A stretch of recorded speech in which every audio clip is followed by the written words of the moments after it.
Salut à tous, on se retrouve pour l'épisode 1968 du Zappimage. On commence aujourd'hui en ce mardi 11 octobre avec des anniversaires et tout d'abord c'est le légendaire Bobby Charlton. Il fête aujourd'hui ses 85 ans pour ceux qui ne le connaissent pas. Donc c'est un joueur quand même qui est actuellement toujours le meilleur buteur de l'histoire de Manchester United et aussi le troisième meilleur buteur de l'histoire de son pays, donc la sélection anglaise. Il a remporté un gros trophée, la Coupe du Monde 1966 avec cette sélection anglaise, la seule remportée bien sûr par cette équipe anglaise. Bon anniversaire à lui. Et il y a aussi Jérémy Janot, il fête aujourd'hui ses 45 ans, l'ancien gardien de l'AS Saint-Étienne.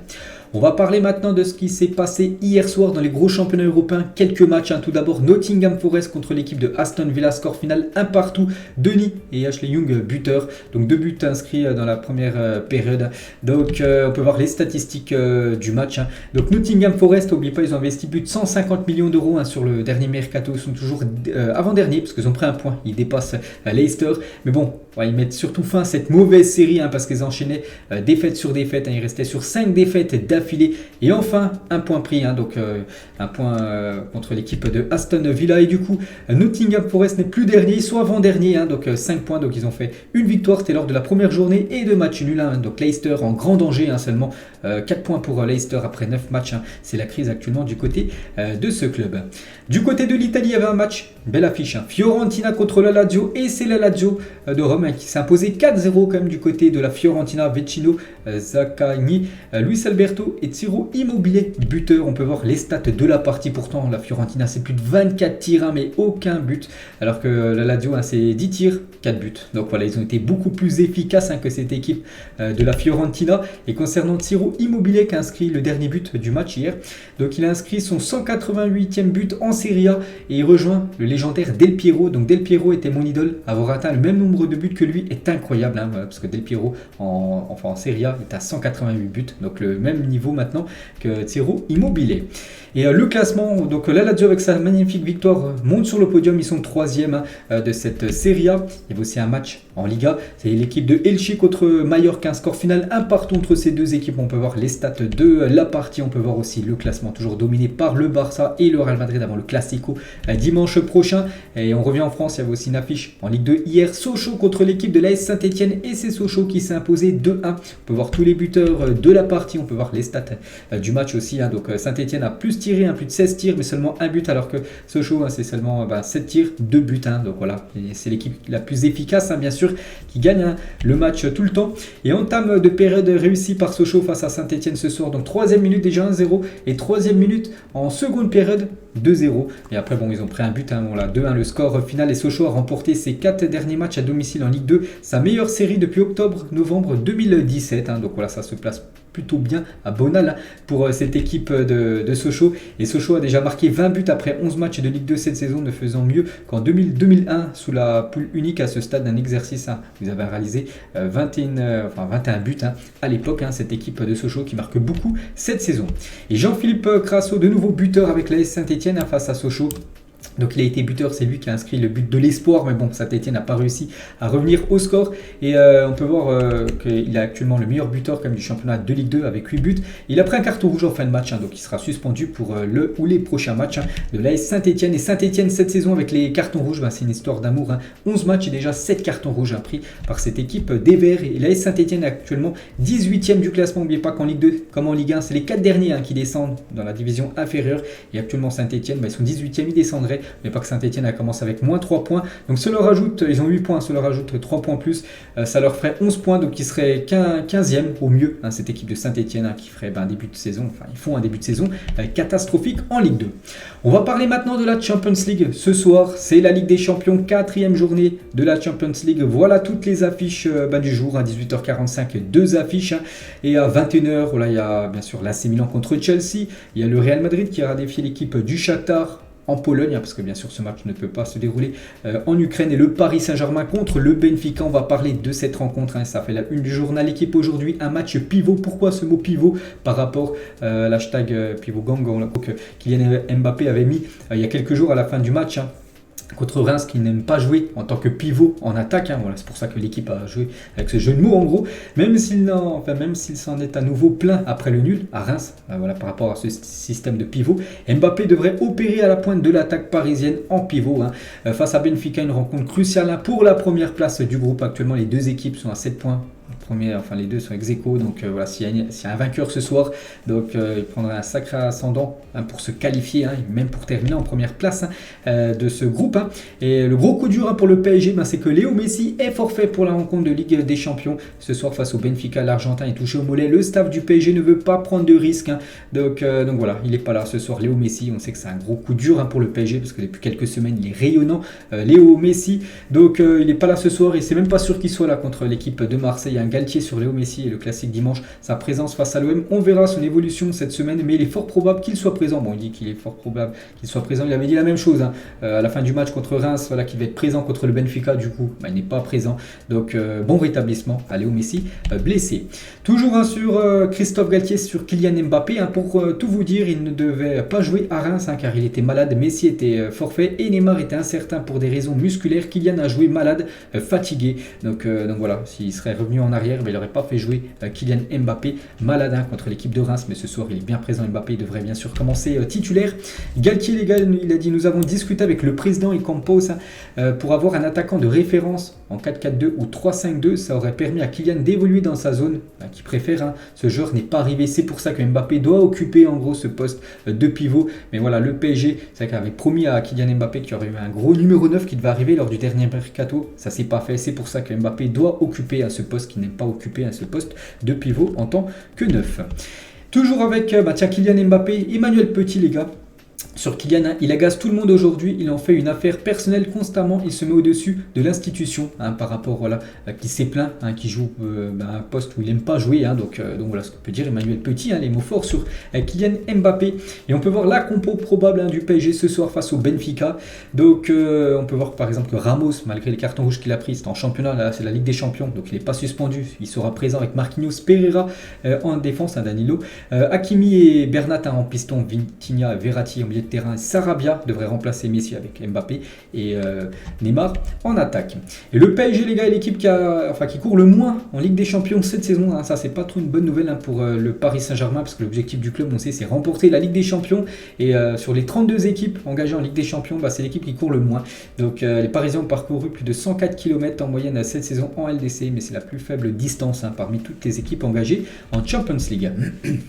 On va parler cette fois-ci du Real Madrid et on peut voir la une aujourd'hui du journal AS, Benzema et 10 de plus. En gros, Benzema sera certainement titulaire et 10 autres joueurs bien sûr autour de Karim pour que le Real Madrid s'impose ce soir contre l'équipe du Shakhtar. Si le Real Madrid s'impose, le Real Madrid sera qualifié officiellement pour les huitièmes de finale et Ancelotti annonce que Benzema sera bien titulaire pour affronter le Shakhtar ce soir. Adrien Rabiot, les gars, il a dit en conférence d'avant-match, parce que ce soir la Juventus se déplace du côté de Maccabi Haïfa. Je suis l'un des leaders. J'essaie de me donner à 100% et donner l'exemple aux autres. Je me sens important, on a tous un rôle spécifique, je veux aider mes coéquipiers. Donc voilà, il dit que lui c'est un leader du côté de la Juventus, donc à lui d'être performant ce soir. Donc la Juventus doit s'imposer s'ils veulent avoir l'espoir de se qualifier en huitième de finale. Ils doivent faire un résultat du côté de Maccabi Haïfa. On va parler de Sergio Busquets. Donc il a reçu un carton jaune dans chacun de ses 5 derniers matchs de Ligue des Champions. Donc s'il prend un jaune demain contre l'équipe de l'Inter Milan, il sera alors suspendu contre le Bayern Munich. Donc voilà, il est sous la menace, on peut dire, Busquets, d'une suspension contre le Bayern Munich lors du prochain match de Champions League, bien sûr après le match contre l'Inter. On va parler de cet arbitre. Alejandro Hernandez sera l'arbitre de la rencontre Sporting OM prévue demain à 21h. Il a dirigé seulement une rencontre de Ligue des Champions dans sa carrière et ça devrait être sa deuxième rencontre qui devrait être dirigée, cet arbitre qui arbitrera le match de Marseille demain. On va parler d'Antoine Griezmann et c'est officiel. Antoine Griezmann est lié à l'Atlético jusqu'en 2026. Voilà, Griezmann, les gars, n'appartient plus au FC Barcelone. Donc en gros un départ du Barça. Voilà, parce que Laporta a dit que ça a été dramatique si Griezmann revenait au club à la fin de son prêt, parce que Griezmann c'est plus de 36 millions d'euros de salaire. Et bien sûr le Barça ne peut pas payer bien sûr le salaire de Griezmann. C'est pour ça qu'ils ont cherché une solution. Et du coup voilà, c'est fait. Les deux clubs se sont mis d'accord. Et Griezmann est un joueur à 100% de l'Atlético Madrid. Donc ça veut dire que maintenant il peut jouer 100% des matchs, il n'est plus obligé de jouer les 30 minutes comme il jouait depuis le début de la saison. Donc voilà, Griezmann, retour on va dire à l'Atlético, c'est signé à 100%. Et il a quand même baissé son salaire pour aller du côté de l'Atlético. Il a dit: les efforts nécessaires m'apportent peu, même si c'est beaucoup. Cet effort est anecdotique parce que je suis fier d'être à l'Atlético. Bon, il va descendre son salaire, mais bon, il touchait déjà un énorme salaire. Mais bon, il va toucher un petit peu moins. Mais bon, ça reste toujours un salaire énorme pour Griezmann. On va parler d'un autre Français, c'est Kingsley Coman. J'ai la dalle à fond. L'un de mes objectifs principaux, c'est de gagner avec la sélection et de gagner à nouveau la Ligue des Champions, mais avec les fans derrière, car on l'a gagné à l'époque Covid et il m'en faut encore. Il veut remporter de nouveau la Champions League. Kingsley Coman, et aussi la Coupe du Monde, parce qu'il a dit remporter quelque chose avec la sélection. On espère que ce soit la Coupe du Monde. Et si tout va bien, j'arrête le foot à 33 ans. Il va vraiment arrêter plutôt tôt comme sa carrière, parce qu'on sait qu'il y a des joueurs, par exemple Zlatan, il a 40 ans, il est toujours footballeur, alors que lui, 33 ans, il veut dire stop. Depuis mes 7 ans, j'ai pas de week-end. Les week-ends, ça rime avec football pour moi. J'aimerais bien me poser devant la télé et un match le week-end sans me dire: ah mince, je suis blessé. Parce que quand il peut regarder les matchs à la télé le week-end, quand il est au repos, c'est quand il est blessé. Donc là, il aimerait prendre du temps pour lui, en gros, très prochainement. Donc c'est pour ça qu'il pourra arrêter sa carrière tôt, Kingsley Coman. On va parler d'un coéquipier de Kingsley Coman du côté du Bayern Munich. C'est Jamal Musiala, a été testé positif au Covid-19 et placé à l'isolement. Donc du coup, il est forfait pour le match demain du côté de Viktoria Plzen. Merci les gars, on est ensemble. La story de Cristiano Ronaldo sur Instagram, on sait que CR7, j'ai dit avec son but inscrit contre Everton, c'est 700 buts en carrière et en club, voilà je vous parle. Et du coup, il a fait une photo avec tout l'effectif de Manchester United, voilà ce qu'il a pu publier bien sûr sur ses réseaux sociaux. CR7 et les 700 buts en club de Cristiano Ronaldo, si vous voulez avoir un détail, donc deux autres, que de la tête, 113 de la tête, 460 du pied droit, son pied fort, et 125 du pied gauche, donc deux, ça peut être je sais pas de l'épaule, même si des fois on sait que les buts ne sont pas valables, du torse, voilà, peu importe, mais bon, voilà tous les buts en gros de Cristiano Ronaldo. Et là on part d'un sur CR7 exceptionnel, c'est l'un des plus grands joueurs qui a honoré le jeu avec Messi, ces joueurs sont incroyables, je voulais qu'il marque l'autre soir, quand il est arrivé, parfois ces choses se produisent, je lui donne un énorme crédit, il est incroyable, voilà le beau message de Frank Lampard sur Cristiano Ronaldo. Et Roy Keane les gars, ancien joueur de Manchester United, maintenant il est consultant sur Sky Sport PL, les trois meilleurs joueurs de première ligue actuellement, Kevin De Bruyne, Erling Haaland et Cristiano Ronaldo, voilà, malgré que Ronaldo vient juste d'inscrire son premier but de cette saison, alors qu'Haaland est déjà plus de 15 buts. Haaland, lui, il a, aussi Haaland, plus de 15 buts, et Kevin De Bruyne, voilà, lui a déjà plus de 9 passes D. Alors Ronaldo est décisif seulement une fois, mais pour Roy Keane, c'est l'un des meilleurs joueurs actuellement du championnat anglais. On va parler d'une très mauvaise nouvelle pour Luis Diaz, blessé au genou. Le joueur colombien de l'équipe de Liverpool devrait être absent entre 6 et 8 semaines, donc quasiment 2 mois d'indisponibilité pour lui. Il sera de retour fin décembre après la Coupe du Monde, donc pas de souci de toute façon pour la Coupe du Monde vu que la Colombie n'est pas qualifiée. Donc il pourra se reposer pendant cette trêve de la Coupe du Monde, donc il devrait faire son retour fin d'année. Aubameyang le tacle Mikel Arteta pour gérer des gros caractères ou des gros joueurs. Arteta ne peut pas s'en occuper, il a besoin de jeunes joueurs, ils ne disent rien, ils écoutent. Voilà le pic envoyé quand même d'Aubameyang sur Mikel Arteta, son ancien coach du côté de Arsenal. Toujours avec Arsenal, Bukayo Saka, il a dit on peut faire de grandes choses, cette victoire nous donne encore plus de confiance car on a battu une équipe fantastique pour qui on a beaucoup de respect. Il parle de l'équipe de Liverpool que Arsenal a battu avant-hier 3-2, donc c'est vrai qu'ils peuvent faire de belles choses, cette équipe des Gunners qui sont actuellement leader du championnat anglais. Et Ben White sur une hypothétique victoire d'Arsenal de la Première Ligue cette saison. Ça fait longtemps qu'Arsenal n'a pas remporté la PL. La manière dont nous avançons, nous nous débrouillons bien match par match comme je l'ai dit, alors pourquoi pas cette saison être la saison du titre pour Arsenal, malgré que je vois quand même Manchester City bien sûr remporter ce championnat anglais. Bien sûr Arsenal sera certainement un grand candidat, un favori pour remporter le titre. Bruno Guimaraes les gars, on entend des rumeurs du côté du Real Madrid, il a réagi, je me sens bien chez moi ici, donc à Newcastle, le Real Madrid est la meilleure équipe du monde, c'est agréable, c'était juste une conversation mais ce n'est rien, le terrain même et je l'aime, sans blague, je suis chez moi ici, se plaît très très bien du côté de cette équipe de Newcastle, mais il dit que voilà, le Real Madrid c'est la meilleure équipe du monde, et peut-être dans le futur, voilà, ça pourrait être un genre du Real, mais actuellement il se plaît très très bien chez les Magpies. On va parler de l'équipe de Tottenham, et Google est en discussion avec Tottenham pour trouver un accord sur les droits de dénomination de leur nouveau stade, le Google Stadium, on sait que maintenant c'est le Tottenham Hotspur Stadium, le stade de Tottenham, et Google pourrait avoir son nom sur le stade de Tottenham, donc voilà, il faut que les deux parties se mettent mettre d'accord. Bien sûr, Tottenham pourrait toucher un gros chèque de la part de Google. Officiel, Enoch Mwepu, 24 ans, met un terme à sa carrière de footballeur après avoir été diagnostiqué victime d'une maladie cardiaque héréditaire. Donc c'est ce joueur de Brighton à seulement 24 ans. Il doit dire stop au football.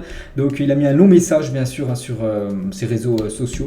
Donc bon rétablissement à lui bien sûr. Il ne peut plus jouer au foot. C'est les médecins qui lui ont dit non, tu ne peux plus avoir une carrière de footballeur parce qu'on sait que c'est quand même beaucoup de physique le football tout ça. Donc voilà, gros courage bien sûr à ce joueur. Regardez la une aujourd'hui du journal L'équipe, plus blanc que blanc par rapport à Laurent Blanc qui est le nouveau coach de cette équipe de Lyon parce que Peter Bosz qui enchaînait les mauvaises performances a été viré et du coup voilà, c'est blanc jusqu'en 2024. Il a déjà participé à son premier entraînement en tant que coach, un nouveau coach de cette équipe de Lyon. Laurent Blanc, l'ancien coach du Paris Saint-Germain, il a rencontré bien sûr tout l'effectif de cette équipe de l'OL et quelques déclarations de Laurent Blanc qui était en conférence de presse hier pour son arrivée. Les joueurs vont être surpris, il y aura une somme de travail assez importante d'ici le 13 novembre, dans 2 jours. Ensuite, après la Coupe du Monde, on aura un travail de préparation encore plus fort. Il faut refaire les bases, une prépa de très haut niveau pour le jeu que je préconise. Donc voilà, il y aura un gros programme on va dire physique du côté de Lyon pour que les joueurs soient au top parce que voilà c'est ce qu'il veut tout simplement. Laurent Blanc il a également dit sur les joueurs expérimentés de l'effectif de Lyon, il y a malheureusement pour l'instant des joueurs qui n'arrivent pas à avoir les apports qu'ils devraient avoir, à eux de tirer le groupe vers le haut. Peut-être les gars c'est peut-être une bonne nouvelle, je pense à un joueur Oussem Aouar qui jouait plus du tout sous Peter Bosz avec le nouveau coach Laurent Blanc. Voilà, ça pourrait peut-être être un joueur cadre de cette équipe de Laurent Blanc pour les prochains matchs. Toujours avec Blanc, même dans mes déclarations d'il y a longtemps, Lyon fait partie des meilleurs clubs français. Je suis assez surpris du stade et du centre d'entraînement dans ces conditions-là. Je pense qu'on peut faire du bon travail, bien sûr, du côté de l'OL. Toujours avec Blanc sur son absence, parce qu'il a très peu entraîné ces dernières années. J'avais besoin de souffler, c'est là où j'ai le plus d'occasion de revenir dans le foot. Cette envie-là de revenir, je l'avais dans les tripes, mais le temps passe et pendant ce temps, on vous oublie. Mais Lyon ne m'a pas oublié. Merci à eux d'avoir pensé à Laurent Blanc pour prendre ce poste de coach du côté de Lyon. C'est vrai que Laurent Blanc, les gars, ça faisait sur les 6 dernières années, donc il a entraîné seulement 14 mois. Donc c'était l'équipe de Al Rayyan, une équipe au Qatar où James Rodriguez évoluait à l'époque. Donc voilà, depuis l'été 2016 où il a été viré du PSG, il a entraîné seulement 14 mois, donc seulement 1 an. Donc voilà, on va le revoir en plus en France. Je pense que c'est un très bon entraîneur pour l'équipe de Lyon parce qu'à l'époque du côté du PSG, il a fait du très très bon taf. Et Bruno Genesio, les gars, sur Laurent Blanc, donc le coach de Rennes, il a dit: je suis content que Laurent revienne dans le championnat de France. Pour moi, il a fait un très bon travail au PSG, il a gagné tout ce qui était possible de gagner au niveau national, il reste pour moi une référence en tant que coach. Donc voilà le beau message de Genesio envers Laurent Blanc. Et l'ironie, les gars, de Jean-Michel Aulas en conférence de presse, donc il y avait Blanc et bien sûr Aulas, et Aulas il a dit: je remercie Laurent Blanc qui a pris en compte une situation pas facile mais qui autour d'une équipe de gens bien élevés, c'est qu'on peut arriver à un objectif. L'objectif au début de saison de Lyon, c'était de gêner le PSG pour remporter ce championnat. Bon, ils peuvent encore remporter le championnat, mais il faudrait totalement que le PSG s'effondre, voilà, parce qu'il y a beaucoup de points d'écart déjà entre les deux équipes. Mais bon, là, ça sera bien sûr essayer de se qualifier pour une Coupe d'Europe, peut-être l'Europa League, parce que la Ligue des Champions, voilà, il y a quand même pas mal de points de retard pour cette équipe de l'OL. Et Aulas, les gars, lance une pique à Juninho. J'avais pris à l'époque un engagement vis-à-vis de celui que j'avais recruté, de lui laisser la responsabilité de choisir Laurent Blanc ou Rudy Garcia. Là, j'ai fait une erreur, je le reconnais. Donc, Juninho avait préféré Rudy Garcia à Laurent Blanc. Et voilà le pic envoyé tout simplement de Aulas envers Juninho, l'ancien directeur sportif de cette équipe de Lyon. Et Aulas, les gars, en conférence de presse, un journaliste lui a posé une question par rapport au Ballon d'Or de Karim Benzema, parce que Benzema, c'est un ancien Lyonnais. J'aimerais que Karim remporte le Ballon d'Or, il le mérite vraiment beaucoup, on est fiers de lui, car il sort de l'académie, donc le centre de formation lyonnais. Je suis content pour le président de Madrid, c'est un grand monsieur que je salue, voilà l'immense respect de Aulas envers Karim Benzema. Et bien sûr Florentino Pérez, le président du Real Madrid. Et concernant le Ballon d'Or, n'oubliez pas que c'est dans moins d'une semaine, c'est lundi prochain, les gars, dans 6 jours exactement, lundi 17, on connaîtra le futur nouveau Ballon d'Or 2022, le grand favori, bien sûr, ça reste KB9. Toujours avec les entraîneurs, on parlait de Laurent Blanc, on va parler aussi de l'entraîneur de Brest, et c'est officiel, Michel Derzakarian n'est plus l'entraîneur de Brest, c'est Gérard Le Saint, co-président du club, qui l'a annoncé sur une chaîne de télé bretonne en gros. Donc voilà, parce que Brest actuellement, ils enchaînent les défaites. Ils ont enchaîné une défaite là. Enfin, ils ont une défaite contre Lorient là ce week-end. C'était la défaite de Troyes. Donc, ils vont trouver le remplaçant de Der Zakarian là dans les prochaines heures. Toujours avec les entraîneurs, Daniel De Rossi va devenir l'entraîneur de l'Aspal, une équipe de série B qui évoluait, je crois, il y a quelques saisons en série A. Donc, voilà, De Rossi va prendre cette équipe en deuxième division. On va parler de Chelsea qui travaille sur la prolongation du contrat de Mason Mount, la pépite anglaise. Grande confiance entre les deux parties afin d'y trouver un accord prochainement. Voilà, c'est Fabrizio Romano qui dit ça, que Mason Mount devrait prolonger l'aventure du côté des Blues. On va parler de Hugo Ekitike, touchera un énorme salaire quand même du côté du Paris Saint-Germain. Malgré son faible temps de jeu, il toucherait plus de 671 000 € brut par mois au PSG. Donc net les gars, c'est à peu près la moitié. Mais bon, après il faut rajouter les primes, tout ça. Donc voilà, il touche un énorme salaire, bien sûr, bien plus que ce qu'il touchait du côté de Reims. Ça peut-être salaire multiplié par 10. Voilà pour Hugo Ekitike, malgré son très faible temps de jeu, on le sait, du côté de Paris. On va parler d'un ancien parisien, c'est Xavi Simons, et une clause permet un éventuel retour de Xavi Simons au PSG. Le PSV, Eindhoven, vient de confirmer cette information, là, que le PSG, s'ils veulent, à la fin de saison, ils peuvent faire revenir Xavi Simons. Bien sûr, c'est le joueur veut revenir du côté du PSG, parce qu'il y a une clause quand il est parti du côté du championnat néerlandais. Et toujours avec le Paris Saint-Germain, donc Qatar Sport Investissement, donc QSI, en gros, le propriétaire du PSG annonce dans un communiqué l'acquisition de 21,67% du capital social du Sporting Club de Braga. Voilà, cette équipe au Portugal est rachetée, enfin une petite partie, par QSI, le propriétaire à 100% du Paris Saint-Germain. Donc voilà, en gros, c'est un club satellite du PSG. Donc des joueurs, des fois des indésirables, pourront être envoyés, bien sûr, du côté de ce club de Braga. Donc voilà, une petite info concernant cette équipe parisienne et cette équipe portugaise. Toujours avec le PSG, on sait qu'il y a le Classico dimanche. Le ministère de l'Intérieur prépare un arrêté d'interdiction de déplacement pour les supporters de l'OM au Parc des Princes. Il ne va pas avoir de supporters marseillais dimanche soir à 20h45 du côté du parc. Manu Kone n'oublie pas d'où il vient. Donc c'est un jeune joueur français. Puis maintenant il joue du côté de Gladbach. Il a fait venir tous ses copains voilà, de son quartier d'enfance au match de Gladbach ce week-end. En plus, je crois que Gladbach a réussi à gagner un gros score. Je crois qu'ils ont gagné 5-2 ce week-end. Eric Dimeco sur Dimitri Payet dans le Moscato Show hier. Il parle de est-ce que Dimitri Payet est une légende du côté de Marseille. Il a dit d'un joueur qui n'a rien gagné sous les couleurs de l'OM et qui a mis la moitié de ses buts et passes décisives à Nantes, Saint-Etienne et Lille. Comment peut-on dire qu'il est une légende de l'Olympique de Marseille? Voilà, il ne considère pas Payet comme une légende du côté de Marseille. N'oubliez pas qu'il a dépassé les 100 buts et 100 passes D, mais beaucoup de ses buts et de ses passes D ont été faits dans les anciens clubs où il a évolué, comme Nantes, Saint-Etienne et Lille. Et Jérôme Roten, les gars, il a dit Valbuena a fait 8 ans à Marseille, il a été champion de France, il a fait des épopées en Ligue des Champions, marqué des buts mythiques face à Liverpool et Dortmund. Je pense qu'il a plus marqué l'histoire du club que Dimitri Payet, le joueur marseillais.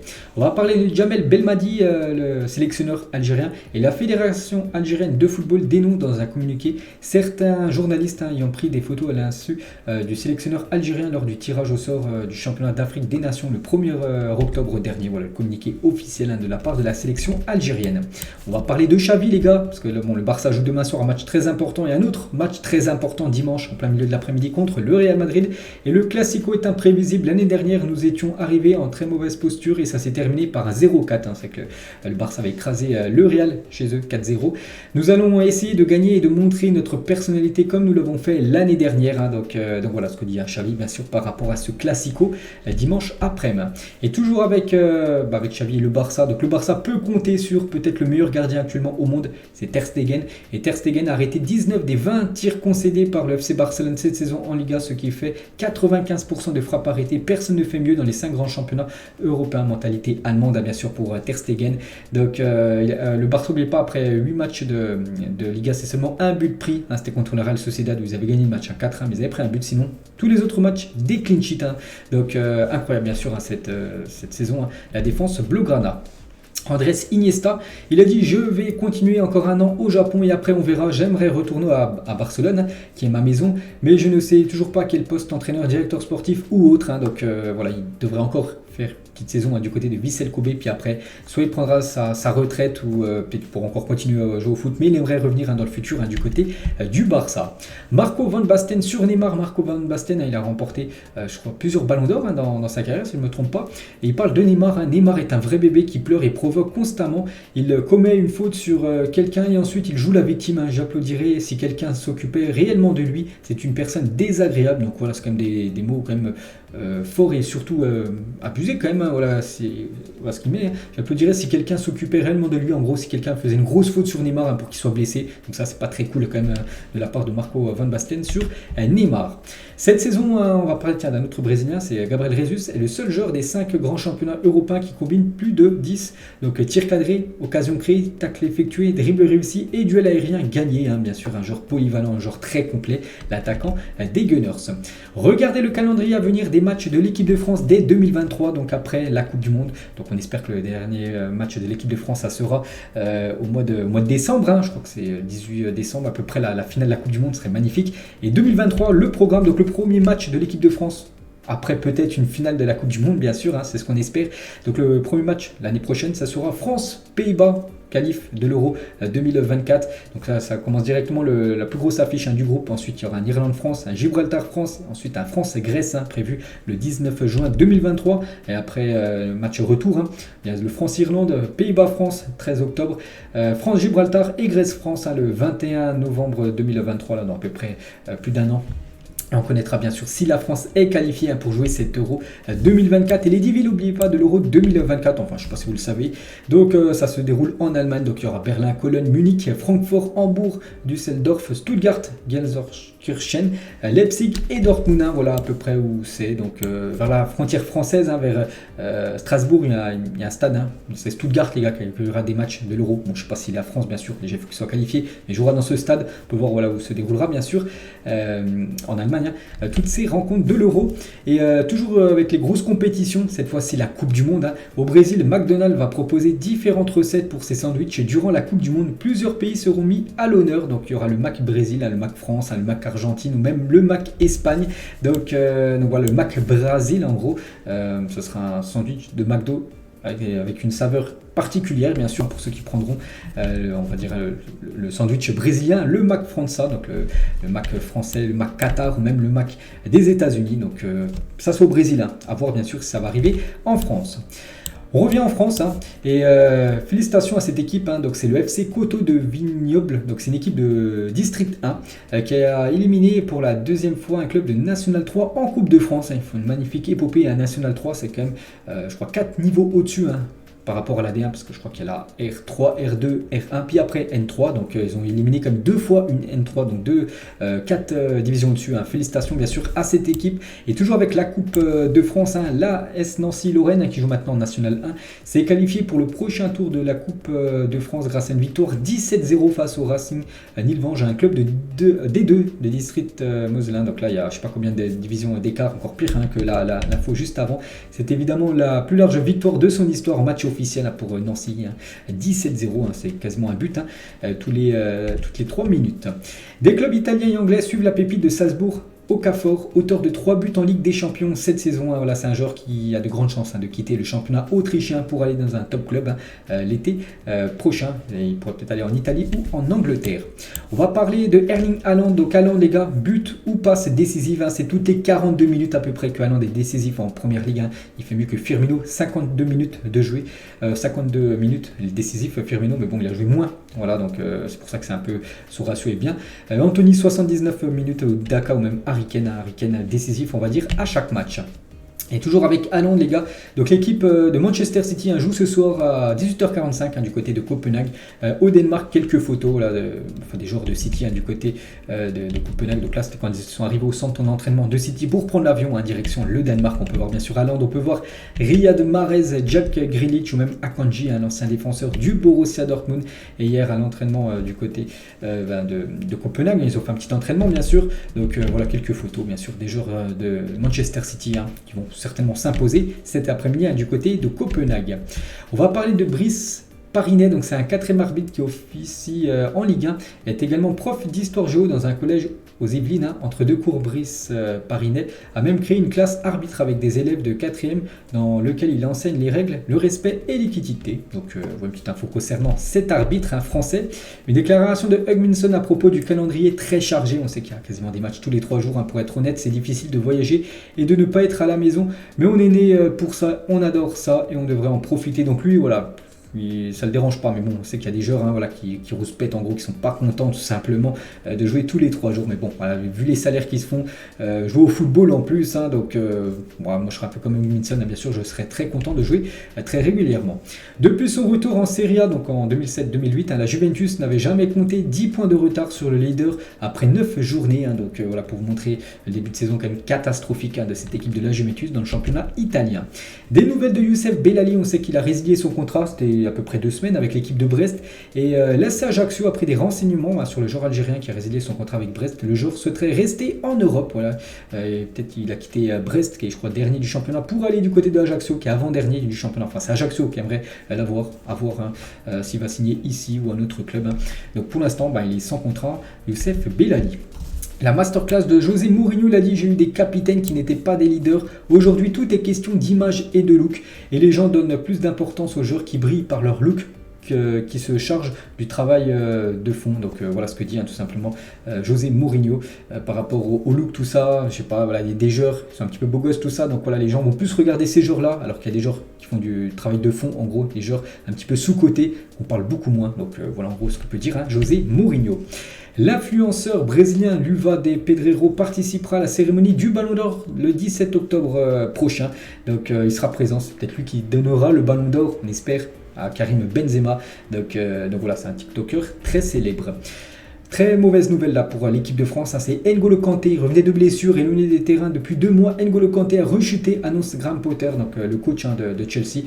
Le degré de gravité n'est pas encore connu, on sait qu'il y a la Coupe du Monde dans moins de 1 mois et demi et de nouveau Kanté est blessé, en espérant que ça soit pas grave parce qu'il pourrait du coup louper cette Coupe du Monde. Donc on va voir les gars, vraiment on attend maintenant les infos, hein, en savoir plus, hein, voilà, si c'est vraiment grave ou non la blessure d'N'Golo. Une autre blessure, il a été blessé, hein, c'était avant-hier, alors qu'il tire un penalty, c'est Paulo Dybala, il touche à la cuisse gauche, Dybala risque une absence de 4 à 5 semaines et pourrait manquer la Coupe du Monde. Hein. Donc voilà, Dybala très très incertain pour jouer hein, cette Coupe du Monde avec l'Argentine. Sergio Busquets rejoint Iker Casillas et Sergio Ramos au 2e rang des joueurs les plus victorieux de l'histoire de la Liga, avec ils ont 334 victoires dans le championnat espagnol, à Casillas, Ramos et Busquets. Donc Busquets peut les battre, hein, parce que Ramos ne joue plus en Liga et Casillas ne joue plus, hein, voilà, il a arrêté sa carrière de footballeur. Donc le recordman a ce jour Léo Messi, les gars, 383 victoires dans l'histoire du championnat de Liga. L'agent de Jorginho aurait été aperçu à Barcelone et récemment le joueur est libre en juin prochain. Le club catalan pense également à d'autres milieux. Donc Kanté, hein, les gars, il est en fin de contrat du côté de Chelsea, c'est pour ça qu'il intéresse hein, cette équipe du Barça. Tielemans, Gundogan ou encore Naby Keita, hein, le joueur de l'équipe de Liverpool. Genesio l'a dit, Désiré Doué, son but face à Nantes résume le joueur qu'il est et qu'il peut devenir. Hein, ça montre qu'il y a un projet ici pour les jeunes. J'aimerais que ce ne soit pas seulement avec une volonté de briller ici pour aller ailleurs dans 6 ou 1 an et voilà, qui s'installe vraiment pendant de nombreuses années hein, du côté de Rennes, parce qu'on sait que Rennes a déjà perdu une grosse pépite, hein, Mathys Tel, qui a quitté le club l'été dernier pour rejoindre l'équipe du Bayern Munich. Donc voilà, vraiment Genesio aimerait que ce joueur reste 3, 4, 5 saisons hein, de plus hein, du côté du Stade Rennais. Il est très jeune, hein, il a seulement 17 ans à ce joueur, Désiré Doué. Léo Messi fait légèrement mieux que Cristiano Ronaldo cette année, hein, 2022. Nombre de buts inscrits en championnat en 2022. Donc Messi est à 13 et Cristiano Ronaldo, qui avait été fort en première partie d'année en 2022. Donc là, il y a eu beaucoup de mal hein, avec cette nouvelle saison. Mais bon, il a marqué un but, donc 12 buts hein, pour Ronaldo en 2022. Léo Messi, 13 buts en Ligue 1. Et on finit les gars cet épisode aujourd'hui, donc là on peut voir c'est l'affiche officielle hein, du Paris Saint-Germain Twitter en gros par rapport au match ce soir les gars, PSG Benfica. Donc une petite question les gars, pour ceux qui veulent mettez votre pronostic en commentaire voilà, pour ce PSG Benfica. Donc moi je vais partir sur une victoire, j'espère, hein, du Paris Saint-Germain 2-1 ce soir contre l'équipe portugaise. Donc voilà les gars, la fin de cet épisode, j'espère que ça vous a plu. On se retrouve demain les gars pour le prochain numéro. Je ferai le débrief hein, du PSG Benfica, ça sera sur ma chaîne BizBiz PSG hein, pour ceux qui veulent avoir mon point de vue bien sûr sur la rencontre du Paris Saint-Germain ce soir. Ciao à tous.